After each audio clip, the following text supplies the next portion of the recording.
স্থির তড়িতের এ পর্যন্ত আমরা পড়েছি যে আধান কি, কিভাবে কোনো একটি বস্তুকে চার্জিত বা আহিতকরণ করা যায়। সেখানে আমরা তিনটা পদ্ধতির কথা বলেছিলাম। কি কি বলেছিলাম স্যার? এক নম্বর ছিল তোমার ঘর্ষণ পদ্ধতি, ঘর্ষণ পদ্ধতিতে কিভাবে আহিত বা চার্জিত করা যায়। সেকেন্ড পদ্ধতি আমাদের ছিল যে পরিবহন, পরিবহন পদ্ধতিতে কিভাবে কোনো একটা বস্তুকে চার্জিত বা আহিতকরণ করা যায়। আজকে আলোচনা করব তড়িৎ আবেশ নিয়ে। নমস্কার, মহাবীর মাঝি বলছি। আজকের আমাদের আলোচনার বিষয় হচ্ছে তড়িৎ আবেশ, অর্থাৎ আবেশ প্রক্রিয়ায় কিভাবে কোন একটা বস্তুকে আমরা চার্জিত বা আহিতকরণ করতে পারি। তো খাতা কলম নিয়ে রেডি থাকো এবং শেষ পর্যন্ত দেখো। আই রিপিট, শেষ পর্যন্ত দেখো। মাঝ পথে ছেড়ে গেলে কিন্তু কিচ্ছু বুঝতে পারবে না ভাই। শেষ পর্যন্ত যাবে, ধামাকাদার কনসেপ্ট আছে। তাহলে আমি কি বলছি? তড়িৎ আবেশ নিয়ে কথা বলবো স্যার আজকে। তো প্রথমেই আগে বুঝে নিতে হবে স্যার এই আবেশ কি। আবেশ কথাটা মানে বুঝতে হবে। তো আবেশ মানে তুমি সমার্থক বলতে পারো প্রভাব, প্রভাব। ইংরেজি কি নাম হবে স্যার? ইংরেজি হবে মোটিভেশন। ইংরেজি নাম মোটিভেশন নয়, তুমি বলতে পারো যে মোটিভেশনের মতো কিছু একটা, মোটিভেশন। আমি বুঝাচ্ছি সবকিছু, চিন্তার কোনো কারণ নাই। ধীরে ধীরে একটা একটা জিনিস বুঝতে বুঝতে যাই। কি বললাম? প্রভাব। যেমন তোমরা এখন বেচালার আছো, তোমাদের বউ বাচ্চা কিছু নেই, যেই তুমি বিয়ে করবে সেই তুমি প্রভাবিত হয়ে যাবে। তোমার আচার আচরণে কিছু পরিবর্তন দেখা দেবে। তার মানে তুমি মানুষ থেকে অমানুষ হয়ে যাবে না, কিন্তু তোমার কিছু পরিবর্তন দেখা দেবে। ঠিক সেই মতো কোনো একটা আহিত বস্তুকে যখন একটি নিস্তড়িত বস্তুর সংস্পর্শে আনা হয়, তখন নিস্তড়িত বস্তুটির মধ্যে কিছু পরিবর্তন লক্ষ্য করা যায়। কেমন পরিবর্তন লক্ষ্য করা যায় স্যার? একটু টেকনিক্যাল ভাবে দেখি। দেখো, যেমন এইখানে একটি স্যার নিস্তড়িত বস্তু ছিল। কি ছিল? নিস্তড়িত বস্তু। আচ্ছা, নিস্তড়িত বস্তু মানে কি চার্জ শূন্য? না, নিস্তড়িত বস্তু মানে চার্জ শূন্য নয়, মোট চার্জ শূন্য। মানে যতটা চার্জ আছে, যতটা ধনাত্মক চার্জ আছে, ততখানি ঋণাত্মক চার্জ আছে। ওই জন্যে একটা বস্তু নিস্তড়িত হয়। এই কথাগুলো আমি বলেছি, যদি কারো মনে নেই আগের ভিডিও দেখে নাও, হলে আরো ভালো বুঝতে পারবে। তাহলে আমি কি বলছি? একটা নিস্তড়িত বস্তু ছিল স্যার এখানে। তার মানে যতটা প্রোটন ছিল তত ইলেকট্রন, যত প্রোটন তত এরকম ভাবে ছিল। দেখো, এরপর কি করলাম? একটা যে কোনো নিতে পারি, মনে করো ধনাত্মক আধানে আহিত একটা বস্তু এর সংস্পর্শে নিয়ে এলাম। আচ্ছা, সংস্পর্শে কেন বলছেন স্যার? সংস্পর্শে মানে কি টাচ করানো হলো? না না না না, টাচ করানো যাবে না, হলে পরিবহন পদ্ধতি হয়ে গেল। এখানে আমাদেরকে সংস্পর্শে আনতে হবে। আবার সংস্পর্শে মানে এও নাই যে আমরা টাচ করব খুব কাছাকাছি, আবার খুব কাছাকাছি মানে এও নয় যে তুমি টাচ করাচ্ছ। এইরকম বিষয়গুলো কিন্তু যে খুব কাছাকাছি আনবো, এবং এর ফলে এর যে কি প্রভাব ফেলবে সেইটা আমাদের বোঝার বিষয় হচ্ছে আবেশ। ইলেকট্রোস্ট্যাটিক্স ইন্ডাকশন বলে। ইলেকট্রোস্ট্যাটিক্স ইন্ডাকশন, ইলেকট্রিক ইন্ডাকশন নয়। ঠিক? তাহলে কি বলছে? যে এইখানে একটি ধনাত্মক আধানে আহিত একটি বস্তু ছিল এবং একে এর সংস্পর্শে আনা হলো। তখন এই যে এই মতো যে ছিল, তার এই যে আধানগুলা ঠিক ধনাত্মক ঋণাত্মক ধনাত্মক ঋণাত্মক এরা সজ্জিত ছিল, তার সজ্জার চেঞ্জ হয়ে গেছে। কেন হলো? এর প্রভাবে, এর মোটিভেশনের কারণে।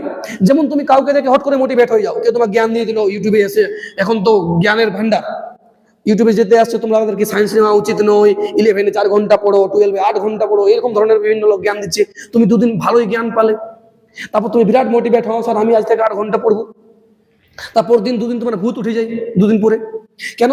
কারণ তুমি সাময়িকভাবে প্রভাবিত হয়েছিলে, যে একে আমি হাঁটিয়ে দিলাম, এর প্রভাব শেষ, মোটিভেশন শেষ। সেই মতো এর কারণে এর মধ্যে কিছু চেঞ্জ হয়ে গেছে। কেমন চেঞ্জ হয়েছে স্যার? সেকেন্ড স্টেপ ছবি দেখো। এই যে ধনাত্মক চার্জগুলো ছিল, ওরা এই দিকে শিফট হয়ে গেল এবং ঋণাত্মক চার্জগুলা এই দিকে হয়ে গেল। এইরকম কিছু একটা পরিবর্তন দেখা দিয়েছে। বুঝা গেছে? দেখো, ভালো করে দেখো। এর প্রভাবে, এই আহিত বস্তুটির প্রভাবে এই বস্তুর শেপ এইরকম পরিবর্তন করে দিল। যদি আটটুকু ডেপতে গিয়ে আমরা স্যার বলি না, তাহলে আমাদেরকে বলতে হবে যে এর তড়িৎ ক্ষেত্রের প্রভাবে, যদি কোনো সিনিয়র ব্যক্তি, কোনো ড্রপার স্টুডেন্ট বা কোনো স্যার দেখছেন, তাহলে বিষয়টা ভালোভাবে বুঝতে পারবেন যে এর প্রভাবে, এর তড়িৎ ক্ষেত্রের প্রভাবে এর চার্জের পুনর্বিন্যাস ঘটেছে। কি ঘটেছে? এর ধনাত্মক আধানের আহিত বস্তুটির কারণে এর চার্জের পুনর্বিন্যাস ঘটেছে। এই পুনর্বিন্যাস কথাটা মানে শুনে মাথা খারাপ করে কিচ্ছু মানে হয় না। শুধু যে চার্জগুলো ছিল তাকে সজ্জিত করে, যদি তোমাকে ওই যে এক্সাম্পলটা দিলাম, তুমি চেঞ্জ হয়ে দিলে। কিন্তু বলো না স্যার, এ নিস্তড়িত ছিল প্রথমে, হ করো, এখন কি হলো? এখনো নিস্তড়িত আছে কি নাই?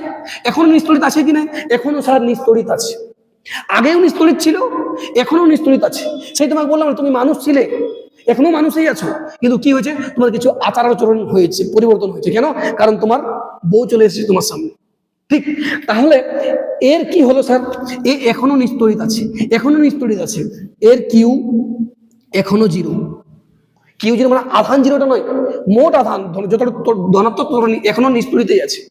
কিন্তু স্যার একটু যদি কথা বলি, ভালোভাবে যদি বোঝার চেষ্টা করো, একটু বুঝতে চাও, তাহলে একটা কথা বলবো। দেখো, এর বিভব নট ইকুয়ালস টু জিরো, এর বিভব এখন শূন্য নয়। কেন? কারণ সামনে এই মহারাজ আছে, এই একটা ধনাত্মক তড়িৎ ক্ষেত্র এইদিকে প্রয়োগ করছে, ওই কারণে এর বিভব হবে, এর দেখা যাচ্ছে কিনা বুঝতে পারছি না, এর বিভব হবে প্লাস ভি ধনাত্মক। একবার দেখা যাচ্ছে কিনা দেখে নি একবার। হ্যাঁ, ঠিক দেখা যাচ্ছে।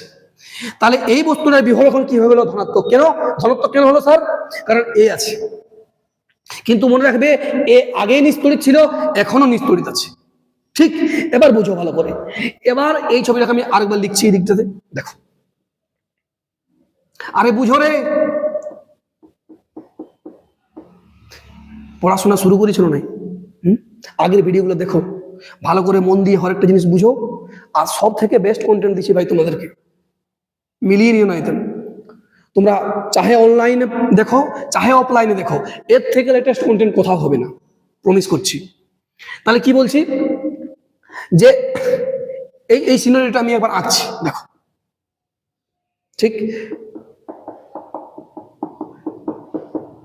বুঝা গেছে? দেখো, এখন কি বললাম, বাই চান্স যদি আমরা কি করি, একে আর্থিং করে দিই। আর্থিং করার মানে স্যার, একটা তার নিয়ে পৃথিবীর সাথে টাচ করে দিলাম, গ্রাউন্ডেড করে দিলাম, তখন কি হবে? তখন আমরা জানি যে এই আমাদের পৃথিবী হচ্ছে বিশাল ইলেকট্রনের ভান্ডার। তুমি ওকে যত আধান দাও বা যত আধান নাও, কোনো ওর যাই ফরক পড়ে না। যেমন তুমি সমুদ্র থেকে 1-2 বালতি জল নিলে ওর যেমন কোনো ফরক পড়ে না, বা দিলেও কোনো ফরক পড়ে না, সেই মতো পৃথিবী থেকে তুমি যতই আধান নাও বা যতই কিছু করো, ওর কোনো ফরক পড়ে না।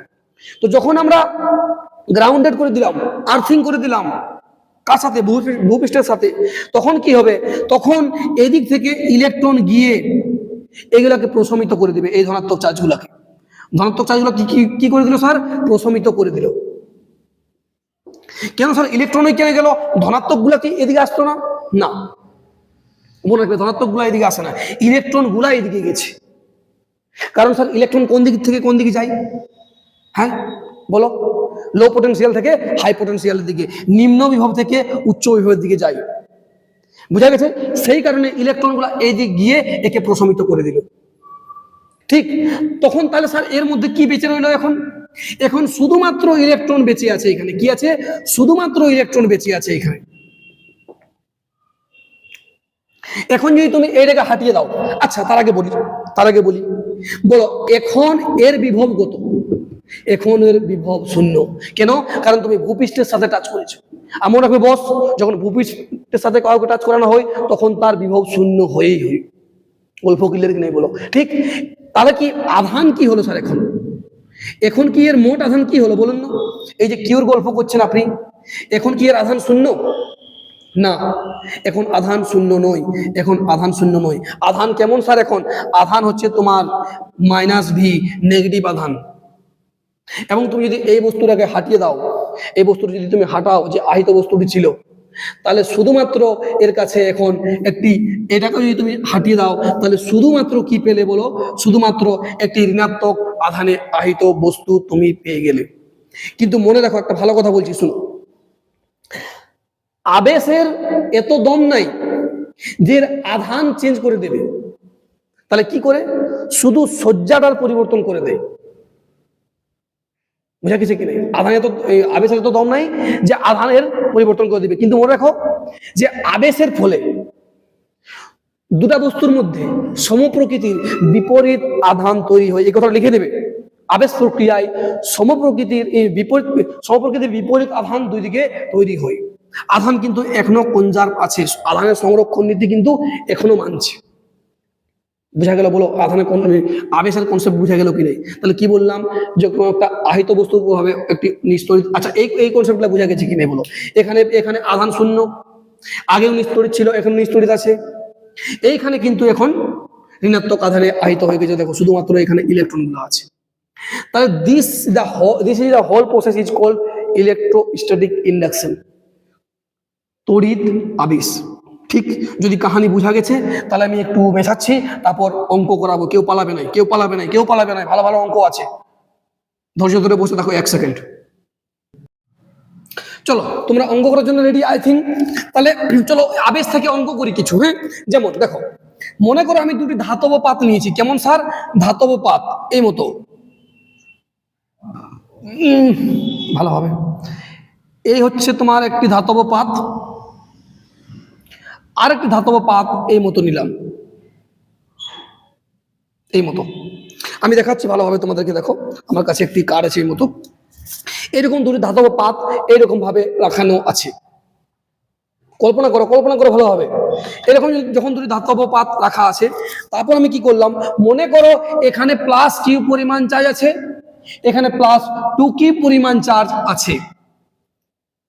ঠিক, তো যখন এরকম চার্জ আছে আর সংস্পর্শে রাখানো আছে, তখন কিন্তু আবেশ ঘটবে। কি হবে? আবেশ ঘটবে। আর তোমরা জানো এই যে এই কিউ পরিমাণ চার্জ, এই কিউ পরিমাণ চার্জ কি বলতো, এই যে ধাতব পাতটা ছিল, এই পাতের এইদিকে এবং এইদিকে সমানভাবে বন্টিত হয়ে যাবে। ঠিক, তাহলে এই কিউ পরিমাণ চার্জ এইদিকে minus Q, plus Q by 2 ফরম্যাটে ভাগ হয়ে গেল, এবং এইদিকে কত হয়ে গেল, এইদিকেও প্লাস কিউ বাই 2। আর এই যে 2 কিউ পরিমাণ চার্জ, এটা এইদিকে কিউ এবং এইদিকে কিউ প্লাস কিউ, সব এইভাবে বন্টিত হয়ে গেল। এটা হলো কোশ্চেন। এরপর কি হবে তোমাকে আমি যদি বলে দিই, স্যার এই যে আমি পাত্রের গল্প করছিলাম, এরকম পাত্রের গল্প করছিলাম, তোমাকে যদি বলি যে বলুন না স্যার এই পাতে, এই 1 নম্বর পাতে আধানের পরিমাণ কত, কেমন প্রকৃতির আধান কত আছে, বা এই পাতের এই পৃষ্ঠের আধান কত, বা এই ভিতরের পৃষ্ঠের আধান কত, এই পৃষ্ঠের আধান কত, তোমাকে যদি বলি তাহলে তুমি কিভাবে বার করবে? এই হচ্ছে কোশ্চেন। বুঝা গেছে? তাহলে দেখো এখানে প্লাস কিউ 2 পরিমাণ আধান ছিল, মানে কিউ পরিমাণ আধান ছিল, সেটি দুটি ভাগে ভাগ হয়ে গেছে, plus Q by 2 plus Q by 2। এই 2 কিউটা প্লাস কিউ ভাগে ভাগ হয়েছে। এখন আবেশ হবে কিনা বলো? আবেশ ঘটবে। তো আবেশ যখন ঘটলো তখন স্যার এই প্লাস কিউ বাই 2 এর দরুন এই প্লাস 2, দেখো আমি অন্য কালার ইউজ করছি, আবেশের ফলে যে আধানটা হয়েছে লাল কালার ইউজ করছি, এই প্লাস কিউ 2 এর ফলে এইদিকে মাইনাস কিউ বাই 2 এরকম আধান হবে, আর এই প্লাস কিউর ফলে এইদিকে মাইনাস কিউ আধান হবে। আর যদি স্যার এইদিকে প্লাস মাইনাস কিউ বাই 2 আছে, তো এইখানে প্লাস কিউ বাই 2 হবে, আর এইখানে যদি মাইনাস কিউ আছে তো এখানে প্লাস কিউ হবে। বলো বুঝতে পেরেছো কি নাই? ঠিক, তাহলে স্যার যদি আমি এই পৃষ্ঠে গল্প করি, এই পৃষ্ঠে মোট আধান কত হয়ে গেল? মোট আধান হয়ে গেল 3 কিউ বাই 2। এই পৃষ্ঠে কত হয়ে গেল স্যার? এই পৃষ্ঠে হয়ে গেল 3 কিউ বাই 2। এবং এই পৃষ্ঠে যদি আধানের গল্প আমি করি, তাহলে আগে আধান কত ছিল? প্লাস কিউ বাই 2, এখন কত হয়ে গেল? Minus Q. মানে plus Q by 2 minus Q, মানে কত হলো বলো? Minus Q by 2। এবং এই পৃষ্ঠে কত হয়ে গেল? এখানে কিউ আর মাইনাস কিউ বাই 2, মানে এখানে প্লাস কিউ বাই 2। তাহলে 1 নম্বর পৃষ্ঠে আধান কত হয়ে গেল? 3 কিউ বাই 2। 4 নম্বর পৃষ্ঠে আধান কত হয়ে গেল? Plus Q by 3 Q by 2। এখানে কত হলো বলো? এই দিকের পৃষ্ঠে, এইখানে পৃষ্ঠে আধান হয়ে গেল মাইনাস কিউ বাই 2, আর এই পৃষ্ঠে আধান হয়ে গেল প্লাস কিউ বাই 2। তুমি বুঝতে পারছো কোন একটা বিষয়? দুটি ধনাত্মক আধান আহিত ছিল, তা সত্ত্বেও দেখো বিপরীত আধান হয়েছে, মানে আকর্ষণ করবে। ওই জন্য আমি প্রথম ক্লাসে একটা কথা বলেছিলাম যে একটি ধনাত্মক বস্তুকে আকর্ষণ করতেও পারে। কখন করে? যখন আবেশ ঘটে তখন এই ঘটনা ঘটতে পারে। অপোজিট চার্জ তো স্যার আকর্ষণ করবেই, আর সমপ্রকৃতির চার্জ বিকর্ষণ করবে। কিন্তু এমন কিছু কিছু সিনারিও আছে আবেশের সময়, যেখানে দেখো সমপ্রকৃতির চার্জ ছিল কিন্তু এখানে হালকা এদের মধ্যে আকর্ষণ একটা জন্মাবে। তার কারণ কি? ইলেকট্রোস্ট্যাটিক্স ইন্ডাকশন, স্থির তড়িৎ আবেশ। বলো এই কোশ্চেনে বুঝতে পারলে কিনা? স্যার আমি দুটো পাত দিয়ে অঙ্ক করেছি, আমার যদি ইচ্ছা হয় স্যার আমি এরকম পাত দিতে পারি 1 2 3 4, লো এখানে আধান দিয়ে দেবো প্লাস 2 কিউ, এখানে প্লাস 3 কিউ, এখানে মাইনাস 2 কিউ, এখানে এটা মনে করো অন্য দিই -6q, এখানে এখানে প্লাস মনে করো 8q, এরকম পরিমাণ যদি আমি আধান দিই, আর তোমাকে বলি এই পৃষ্ঠে আধান কত হবে, এই পৃষ্ঠে আধান কত বার করো, পারবে কি নাই? পারবে। কি করে করবে? শর্ট নিনজা টেকনিক দেখো, নিনজা টেকনিক কি করবে, মোট আধান যোগ করো স্যার, মোট আধান যোগ করো, কত হবে? +q আর +2q, কত? +3q। ওই 3q পরিমাণ আধান দুই দিকে ভাগ করে দাও, দেখো এদিকে 3q/2, এদিকে 3q/2, ব্যাস কাম খতম, কাহানি খতম। বলো অঙ্ক বুঝতে পেরেছো কিনা? চলো অন্য একটা অঙ্ক করি, এই মতো অন্য একটা অঙ্ক করি। দেখো দেখো, এইখানে একটা বৃত্ত আছে, সরি গোলক আছে, গোলকটি ব্যাসার্ধ মনে করো আর, এর ভিতরে মনে করো আমি +q পরিমাণ আধান দিয়ে দিলি, তাহলে আবেশের ফলে এইখানে -q পরিমাণ আধান হবে আর এইখানে +q পরিমাণ আধান হবে, হোক কি নাই? তাহলে তোমাকে যদি বলি যে ভিতরের পৃষ্ঠে আধানের তলমাত্রিক ঘনত্ব কত? আধানের তলমাত্রিক ঘনত্ব মানে আগের ক্লাসে ভালোভাবে বুঝেছি। তাহলে কি ভিতরের, এই যে ভিতরের অংশে এখানে সিগমা কত? সিগমা ভিতর লিখে দিচ্ছি, দেখো ভিতরে কত হবে বলো? -q, আর আয়তন কত হবে বলো? 4πr²। সিগমা বাহির কত হবে? সিগমা বাইরে কত হবে বলো? +q 4πr²। বলো বুঝতে পেরেছো কি? ঠিক। চলো আরেকটা অঙ্ক করা, এরকম দেখো, এটা লিখে নিও, এখানে লিখছি। এই হচ্ছে তোমার মনে করো এ ব্যাসার্ধের একটি গোলক, আর বাইরে আরেকটি আছে, ওর ব্যাসার্ধ মনে করো বি, কিন্তু এইটুকু জায়গা পূর্ণ আছে আর মাঝের এইটুকু অংশ ফাঁকা আছে, এই যে ভিতরে ফাঁকা আছে, এবং এটি +q পরিমাণ আধানে আহিত একটি গোলক। তাহলে এরকম কোন একটা ভিতরে ফাঁপা আছে কোন একটা অংশ, সেই মতো একটা কোনো গোলক আছে, তার বাইরে q পরিমাণ চার্জ আছে, এবং ভিতরে আমি ওকে কি করলাম? +q পরিমাণ চার্জ, ছোট q পরিমাণ চার্জ দিয়ে দিলাম। তো তখন কি হবে? তখন বাইরের পৃষ্ঠে আধান তলমাত্রিক ঘনত্ব কত আর ভিতরের পৃষ্ঠে আধান তলমাত্রিক ঘনত্ব কত, এইটা আমাদেরকে নির্ণয় করতে হবে। তাহলে আমরা কি করবো স্যার? এই +q জন্য আবেশের কারণে এইখানে -q পরিমাণ আধান হবে, আর বাইরে কত হয়ে বলো? বাইরে +q পরিমাণ আধান হবে। তাহলে যদি তোমাকে বলি যে স্যার সিগমা ভিতরে কত হবে বলো? -q/4πr², তো নয়, এখানে a² আছে। আর সিগমা বাইরে কত? সিগমা বাইরে কত? সিগমা বাইরে হবে কত? এই +q আর ওই বড় +q, মানে +q প্লাস বড় হাতের +q বাই 4πb²। বলো বুঝতে পেরেছো কি নাই? এখন তোমরা কেউ মাথা খারাপ করবে, স্যার এই আধানটার জন্য, বাইরের আধানের জন্য এখানে কি আবেশ ঘটবে না ভিতরের যে খোলকের ভিতরের অংশটাতে? উত্তর হচ্ছে না, না, না। কেন? কারণ যাকে তুমি দেখতে পাবে না তার তো প্রভাব তোমার উপর হবে না। আরে ভাই, তুমি যাকে দেখতেই পাও নাই তার প্রভাব তোমার উপর কিভাবে হবে? তো দেখো এইখানে আধানটা একে দেখতে পাচ্ছে কি না, তাহলে এর প্রভাব এখানে কি করে আসবে? বুঝতে পারছো কি নাই? যেমন তোমাদেরকে আমি বললাম, এই যে প্লেটগুলো দিয়েছিলাম এইরকম দুটো প্লেট, এখানে কিউ ছিল, এখানে +2q ছিল। তোমাকে আমি বলেছিলাম যে এইখানে তাহলে কত টোটাল আধান?